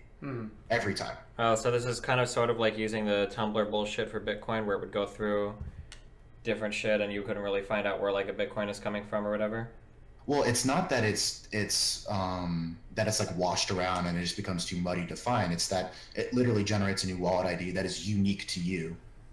For that one transaction, and there's no identification attached to this. Like this happens on this one discrete transaction, and then it's no longer useful. Gotcha.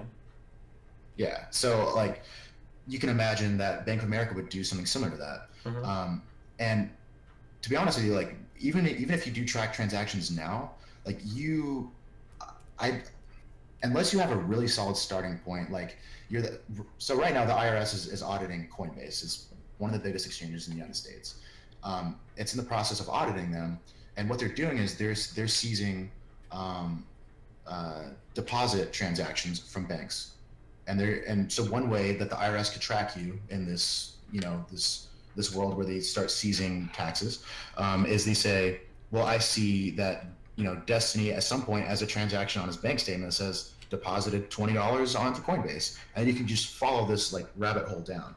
So yeah, that's totally possible that you can start if you find the beginning point of the transaction, you can snake your way through it. But like if you look at the blockchain like the IDs, it's a random jumble of like 30 characters that are not identifiable or in any way associated with someone's identification. Yeah.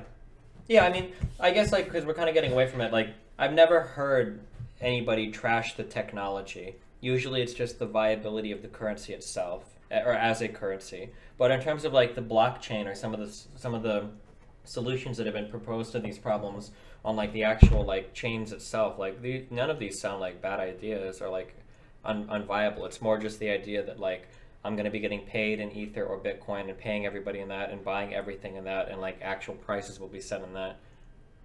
Yeah, I mean, and that's actually an issue that I deal with personally. So I write market analysis for Bitcoin Magazine, for example, and I'm a 1099 contractor. And when I get my paychecks from them, it's actually in Bitcoin. And from my understanding, like I'm totally new to the entire process of being employed and having my pays, and cryptocurrency. So my understanding is that at the time of the transaction, that's when I start looking at the tax ramifications. Yeah. And so you have to keep a good, you have to keep right now, because like you said, it's really volatile. Like keeping good records is paramount. Yeah. And not even that, but like, and again, like this is where I'm getting like a little critical, but like you're kind of getting paid in Bitcoin in that your paycheck might be in Bitcoin, but that Bitcoin that you get paid in is going to be subject to fluctuations in normal currency value because the operating costs, I'm making an assumption here, but I'm assuming that the operating costs of the magazine that you write for are probably not in Bitcoin. Like they have to pay, if they've got physical addresses, if they've got people that live in physical houses, they have to pay bills. Like if those costs increase in some other currency, like it will probably increase the or decrease the amount of like Bitcoin that you get paid as well, right? Yeah, so like right now, my rate is in US dollars, and then whatever the exchange rate at that time, that's the amount of Yeah, Bitcoin you that's get. that's what I would imagine. So like your paycheck is like 10,000 Bitcoin or 10,000 USD a month, and then they would just convert that to Bitcoin and pay you that every month, right? Yeah, exactly. Yeah, okay. Yeah, so right now, like Bitcoin is operating as this middleman for transactions because it's faster. But Well, ultimately, Ethereum is, or supposedly, but I don't think Bitcoin is right now. That's one of the big problems, right? well, I guess it depends on what you mean by faster. Well, Like, doesn't it take like hours and hours to process like every transaction now on Bitcoin? no, you can send a transaction in less than 20 to 30 minutes. Don't you have to pay a pretty high fee for that if you want to speed it up? So it really depends on the volume of transactions within a given period of time. So if it's a low volume, time a day, then you pay a lower fee for the same amount. Sure. Of I thought one of the transaction time. problems I heard is like if you want to send like $10 to a friend, that sometimes you can wait up to like 6 hours if you're on like a high volume time if you don't want to pay a higher fee for it. Yeah. No, that's right. That's absolutely right. Yeah. Yeah. It's like there are a lot of growing pains going on within the crypto community because and it all has to do with scaling. Like it has to do with like the block size is really one of the Yeah, because biggest you got to things. download a fuck ton of data and shit just to get involved and whatnot, right? Yeah, and not only that, but it's like at the end of the day, this is raw computing power that has to process. So it gets very like squirrely very fast because the computing power translates to electricity and like it just it compounds like with these scaling debates. But yeah, so like right now, I think that I'm in agreement with you in a sense that Bitcoin right now is not ready for stable store of value. It's a speculatory, it's a tool for speculators. Like right now, I'm looking at it It's right a now. commodity that's being speculated on, right? Kind of right now, right? Yeah, in a way, yeah. It's being speculated on, not in a sense of like, does it have value or does it not? You're speculating on whether or not it's going to be at a higher value now or later. Yeah, Like it's not like the inherent value of it, it's like the price value of it. sure. Well, you're doing like fundamental analysis of like 10 years from now, hopefully, right? Yeah, it depends. Like I'm a day trader, so I don't look at it like that. Yeah, sure. Yeah. It's one of the biggest things to get across because there's a lot of big names right now that are calling it a Ponzi scheme. Like just today, there's an article that came out by the dude who called, I forget his name, the guy who called the .com bubble. He's like, this big, big name, and he's saying like Bitcoin's a Ponzi scheme, and it's not. Like it's not by any stretch of the imagination. Well, And I the think, argument is that if Bitcoin does crash hardcore, then it kind of was a Ponzi scheme, right? Where the idea was that the people that invested early were able to make money off of getting new people into it, and then they dumped their shit, and then they pieced the fuck out, and then everybody's left with something worthless and they kind of paid for all of the early adopters, that's kind of like the definition of a Ponzi scheme, right? is it? Isn't it? Isn't a Ponzi scheme more like, you can think about it, is it? I may be wrong, but Ponzi scheme and pyramid scheme, those are interchangeable, right? Not My understanding necessarily. of a Ponzi scheme. Sorry, I'm really tired, so I was Yeah. just kind of listening.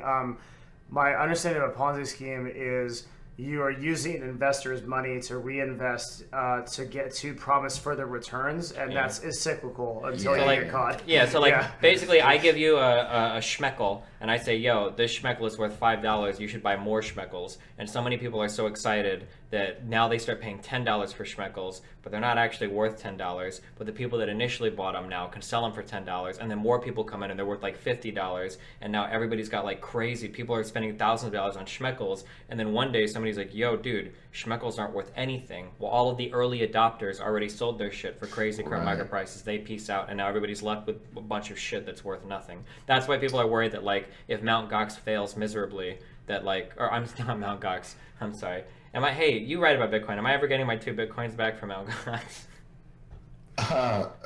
Was that a question for me? Yeah, I'm sorry. It doesn't matter. I'm never getting that back. I'm just fucking with you. But that would be the worry, is that if Bitcoin's price tanks to nothing, then people are left wondering, well, did people only hype it as a sort of Ponzi scheme to pay off the early adopters, right? I mean, I guess in this like dystopian sort of view, yeah, I guess. But you can make that argument for anything that has an inherent value. You know, like if you. Well, and the argument would be made though for anything like companies that get like pumped up or that's why like the SEC exists, right? Like if you're fermenting false excitement about a stock or whatever, and then you get a bunch of people to buy in when you've already bought in, and then you dump it. That's sort of like those kinds of pump and dumps can be kind of like Ponzi scheme-ish. Although I don't know if you would necessarily call it, since you didn't start the company, a Ponzi scheme, but. Yeah, okay, fair enough. Yeah, I mean, if you approach it from that sort of argument, yeah, I agree with you. Sure. Yeah.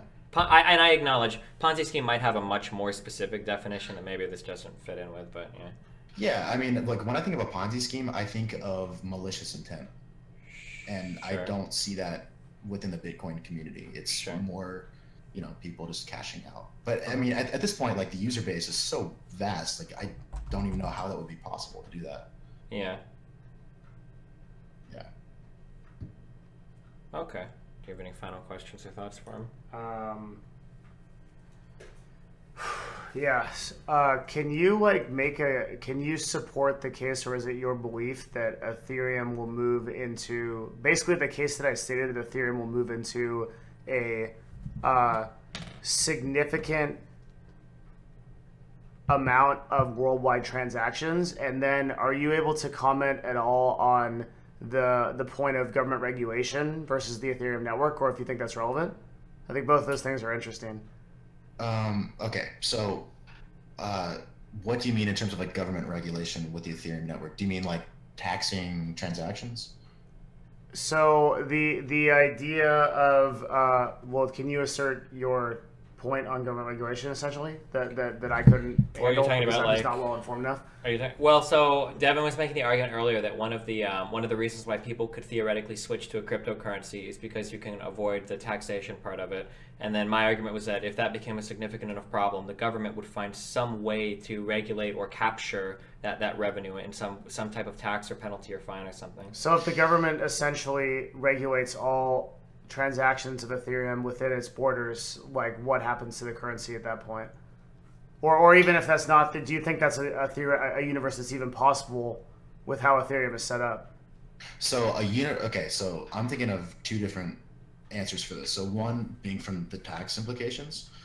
So I'll answer that first.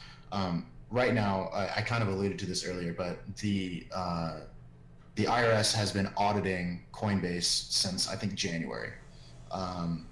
January was a really big year for Bitcoin, and so it got a lot of attention by our government.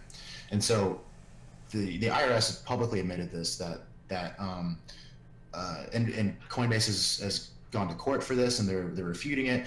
But basically, the IRS wants, for the exact same reasons that you're saying, they want to seek the big players in the crypto community within its borders. So anyone who has who's profited, I think they said $20,000 or more off of Coinbase, the records are on their radar. What that means long term, that remains to be seen. Would I put it beyond our government to enforce harsh taxes? I mean, when has that not been the case?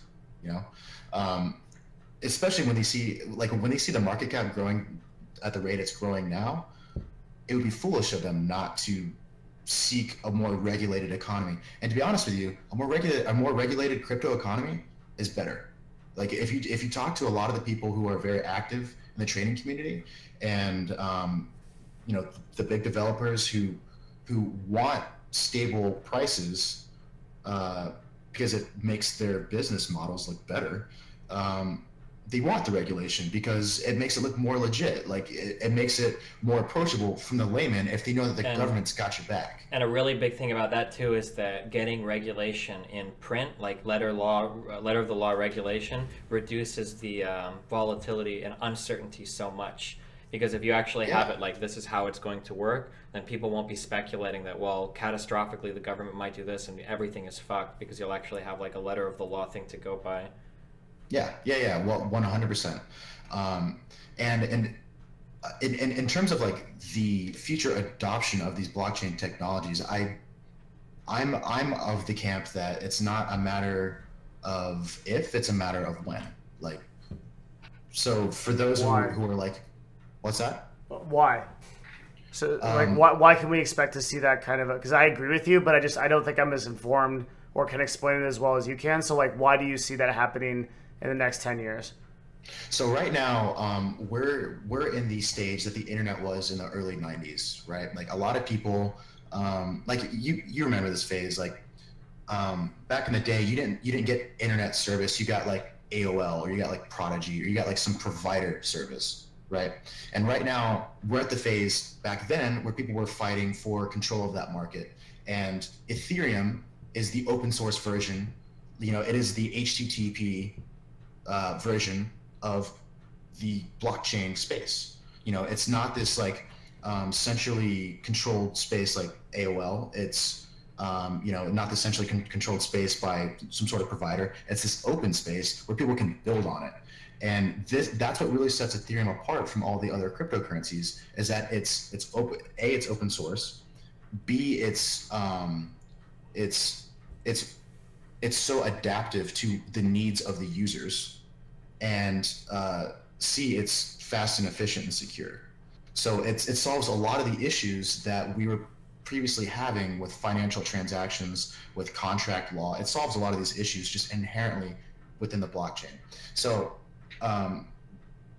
granted, I don't have like a solid reason, like here's my concrete like checkmate answer for why it's going to be in the future. I just think like if you go down these lists of issues for why blockchain is so powerful, it just becomes evident to me. Like we're in the phase now where people didn't understand. People back in the early 90s, like you see like these old YouTube videos, people are like, can you explain email? Like, what is this email you speak of? Like we're in that phase right now. Like people don't understand Bitcoin. They don't understand Litecoin. They don't understand all these use cases for cryptocurrency.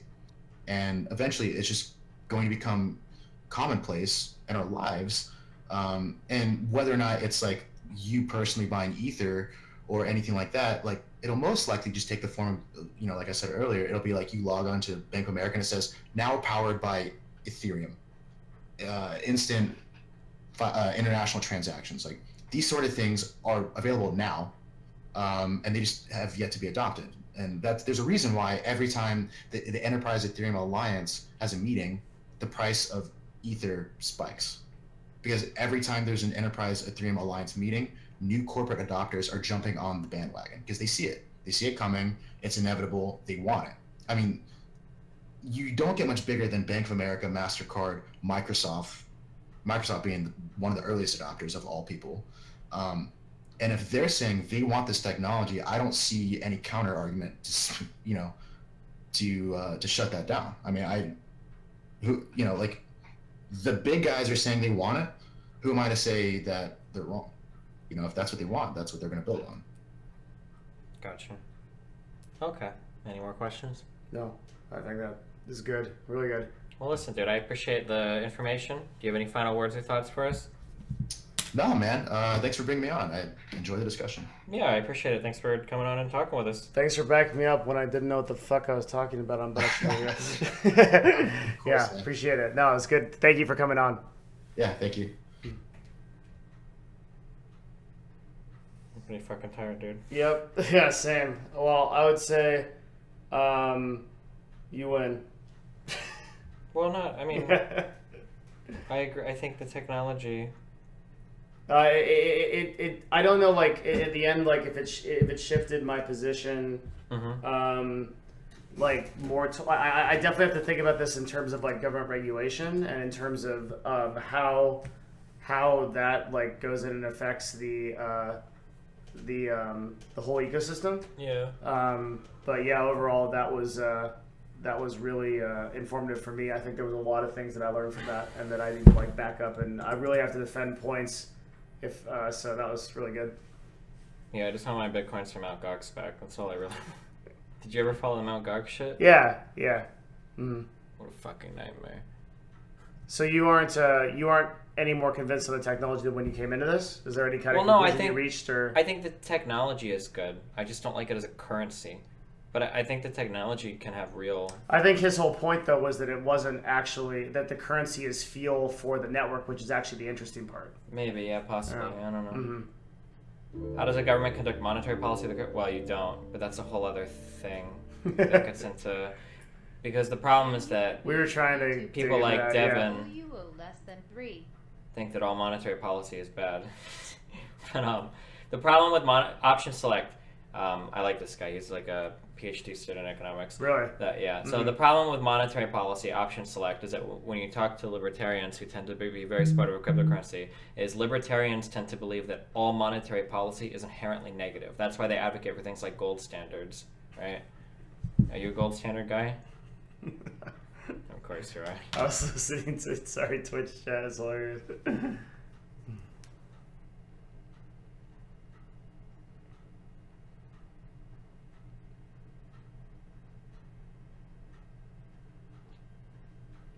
I don't know. I think I'm just willing to say when I don't know a lot. And I think I would need to be really informed on the subject of cryptocurrency to be able to actually defend a lot of the things like what's going to happen with future government regulation or how do these like networks actually play out for companies like Bank of America and some of the people that are adopting them. So I'm just not afraid to admit what I don't know. Sure. I mean, if it's possible that these companies could start using them as well. Mm-hmm. But yeah, option select, but yeah, I don't know. That gets into like another big thing too. You know, like when people talk about like printing money, like there's real value in a lot of that, right? Like that's. In what sense? It gets. Hold on. I bought 5 Ethereum just for you, Destiny. Okay, thanks. It's $1,000. So yeah, so like when you It's true. so like oh god, tell me if I have these relationships correct. When you print money, I can't even think of the way that these all connect, the way that the Federal Reserve connects to people that buy treasury bonds or whatever and print money. If you print money, then what you are doing is you are selling treasury bonds to other people, and then you will pay them back in money. Fuck, I have to go look this up again. Fuck! I forgot how this works. But basically, the idea is that sometimes... What are we talking about? Sorry. Sometimes you I'll want try to help. No, it's okay. Sometimes what you want to do is there are ways to stimulate the economy by decreasing interest rates, by making money more accessible to banks and whatnot. In order to T-bills? to some extent, right? Treasury bonds, right? Yeah. To some extent, yeah, stuff like that. But there is a value, there is a very real, tangible economic value in being able to regulate your monetary system like that, to either stimulate the market or stimulate the economy or keep people's faiths in certain markets high. That there is value. Or for confidence in the actual dollar itself. Just to build confidence in it. But there's a real value in that you need a central bank to do it. So whether you're talking about the European Central Bank, the ECB in Germany, or the United States Central Bank, that central bank being able to enact certain monetary policy, like libertarians will always derisively refer to it as printing money, but that idea of increasing your monetary supply has very real impacts on the economy, and it isn't always negative. Yeah. But you can't do that with crypto. You have because there's no central bank, right? Well, no, because the EVM can actually agree upon further increasing the inflation rate. So it's not. It can be But changed. who runs that? It would be sort of. Would it have to be everybody, or at least 51%? It would be a big percentage of it. Yeah, it would have Like to be 50. a big percentage of the EVM. Yeah. Of the total network. But no, it can change. And actually, that's how you get stuff like hard forks in Bitcoin, right? Is because a majority of the community agrees upon something, and then the change happens. Sure. So that is possible. But you have to do it democratically. I would suppose it isn't. Is it not democratic in the government too? I mean, there's a lot of people that have to it's weigh actually on the decision. no. Or is It's it just the actually treasurer? it's very weird. In the United States, the Federal Reserve chairman is appointed. The federal chairman is appointed by Congress or by the president. But he's an appointed guy. But See the federal, sole decision maker who's able to. that and the board. But So the this Federal like Reserve, Greenspan, the Paulson, these guys yeah, the Federal Reserve does not answer to anybody. The can Federal Reserve, single-handedly raise interest rates. Or yep, okay, they do not answer to anybody. Yeah. It's a private, Yeah, I would say that making it democratic is not necessarily an argument against its efficacy. Maybe, I don't know. It gets into really complicated because then you have to argue the efficacy of central banks. So yeah, I'm not sure, but Well, no, you just have to argue the efficacy of a democracy, like more like of a oh lot of sure, people a think monetary policy being Yeah, left up to the public. well, to an informed public.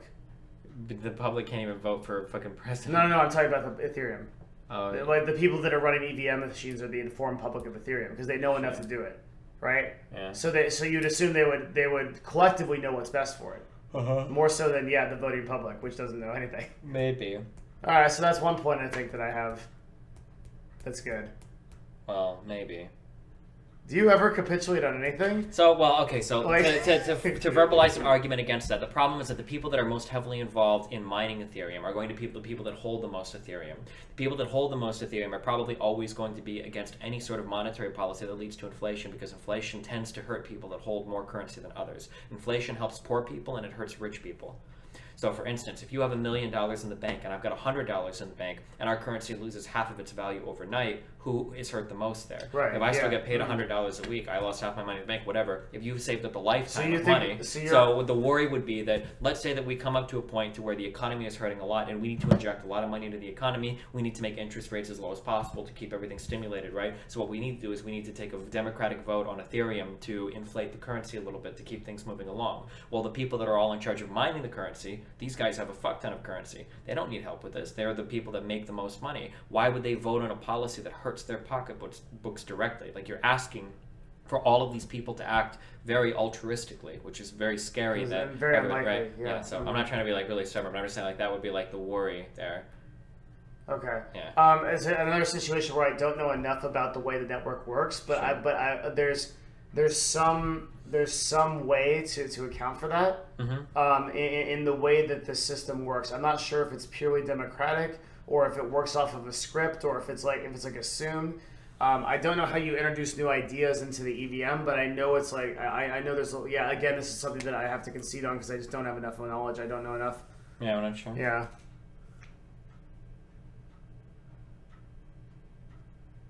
The first thing we need to address the Ether isn't and never will be money. Yeah, maybe, I don't know. I'll read more about the Ether stuff. I don't know enough about, because most of my knowledge comes from the little I know about Bitcoin, so. One thing I would say is that while it may be likely that Ethereum virtual machine holders are the ones that have the most money, that's not necessarily guaranteed, right? Because anyone can. There's no gate to setting up a machine. You and I can do it in a few hours. Well, but So it's how not will your vote work? necessarily Will your vote true. work based on how much Ethereum you have, or will it just I be don't like, know. That's the thing I don't know. But what I'm saying is it's not necessarily true that it's like this kind of oligopoly of people that control the most that are controlling the machines. I'm pretty certain that anyone could do it, and so they would have a voice in it. Maybe, yeah. Yeah, but we would both have to learn a lot more about this, I think, Yeah. to comment on that. Okay, fuck. I'm really fucking tired, okay? Do you have any final words or thoughts for stream? We're gonna miss you. I'll miss you too, man. Will you still be here if I come back in like a month or two? Yeah. Okay. Of course. You guys I mean, weren't- I weren't work very- here, very so good. I'll Right, be. 'cause you said that maybe. Yeah. Maybe we might move somewhere, or who knows? But we'll still have a place there, and we'll be here. Okay. But most likely, I mean, if you come back in a month or two, we'll be here Okay. in this house still. So it's really been a pleasure streaming with you guys for the last couple of days. Destiny's an awesome person, and you guys are awesome. This chat has been amazing. So just really. CLG a Ponzi scheme? Really enjoyed just hanging out with everybody here, and also with you, Stephen. It's been a lot of fun. Stephen is flying back to wherever the hell he's from tomorrow, and so we'll miss him a lot here at CLG. But it's been a hell of a lot of fun, really has. And I'll still be online and stuff. Maybe if I come up with something that I think I really disagree with, I'll hit you up on Discord and jump back on, right? Goodbye, buddy. Aw. Oh.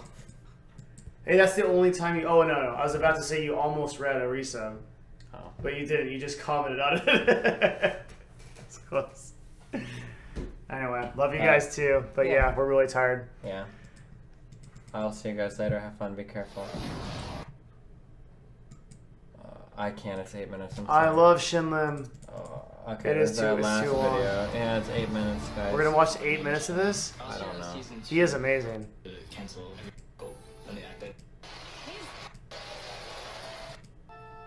Oh, dude, I feel like you have to be immersed in this, man. We can't just like. Too late. Oh. Why'd you cook this? You're just gonna be on your phone the whole time. What does it even matter? No, I'm not sure.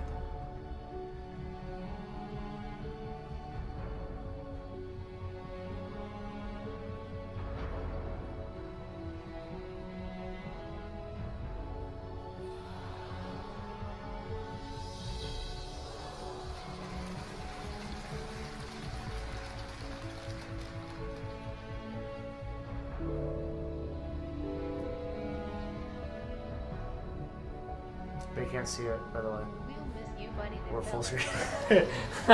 Just go back to the video. And he was on his phone the whole time. I am. Yeah. Alright, I'm not now, okay? I'm sorry. Okay, here you go. I fucked you all hardcore, I'm sorry. Alright.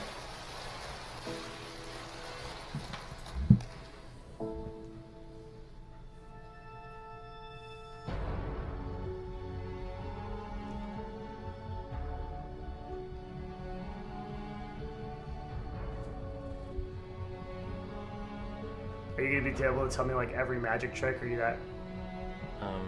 I mean, I could, but I wasn't watching. Fuck. So I don't know what's going on here. Yeah, he has all. There's 4 aces right there. Alright, you do that. I'm not sure. I didn't watch him from the very start. I wasn't. A lot of what he does is like sleight of hand. He's very good at hiding cards from the camera and whatnot. The Albert guy can do some of this pretty well.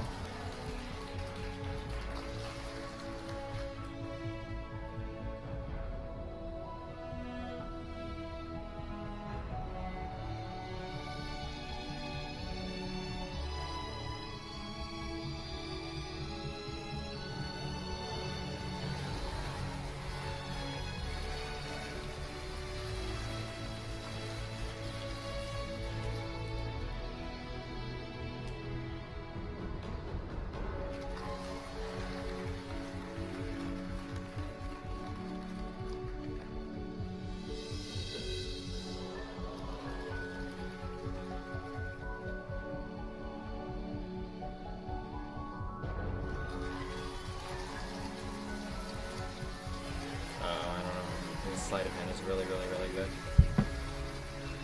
I'm not sure. Do you see what he did? I don't know what the. He made the aces disappear from all of these. I made him appear there. Yeah, if I Yeah. had to guess, I don't know if you can sleight of hand this because I think his hand was generally empty. I think he already had all 4 aces here and the aces underneath each of these cards, but I'm not entirely sure. What if he's a real sorcerer? He's really good.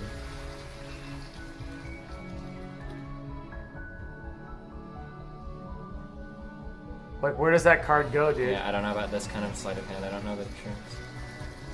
I don't know if he's like throwing them beneath the table or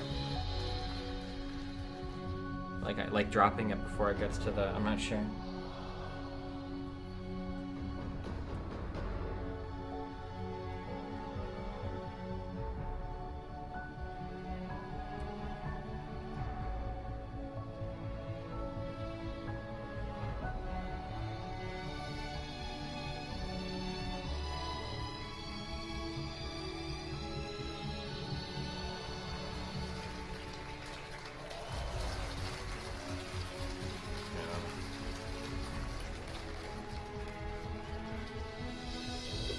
Yeah, I don't know. I'm not sure. I don't know about that.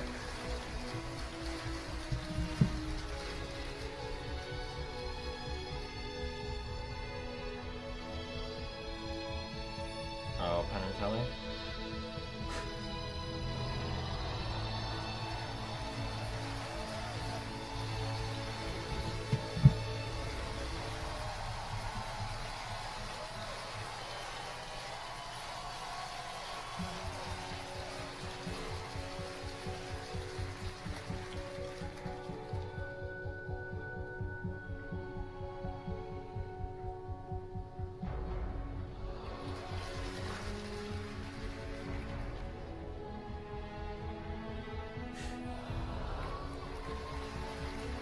Oh yeah, I don't know.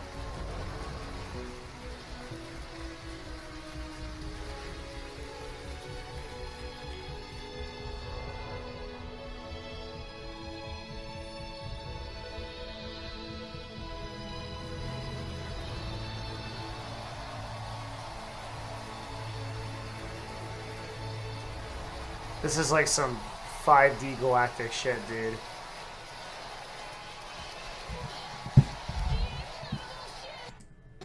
I think he's a real sorcerer. Severed 2 of my tendons on my thumb. That must have been terrifying for you. Yeah, I was a child. So, Show on YouTube, they say they saw your routine and they just loved you on there. And we watched you closely the first time we were on. We watched you even closer the second time. I mean, you're just so wonderful and so beautiful every move you make. But we've been watching carefully, and I think I can demonstrate a little something about the routine if you'll allow me. Yeah. And if you'll allow me to step back over here if I could, just right here.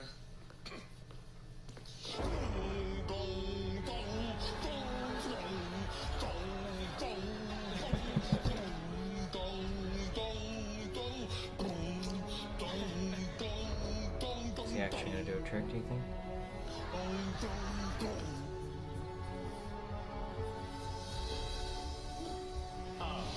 yeah. He fooled us. That was pretty cool. What was it? Or is every single card in the deck that? Or did he just force a card? I don't know. Alright, good job. Alright, you feel good? I feel great. Okay. Hopefully everybody feels great. I You love feel you guys. good? Yeah, I'm going to bed. Okay. I'll see you guys later. Peace out. Take care, guys.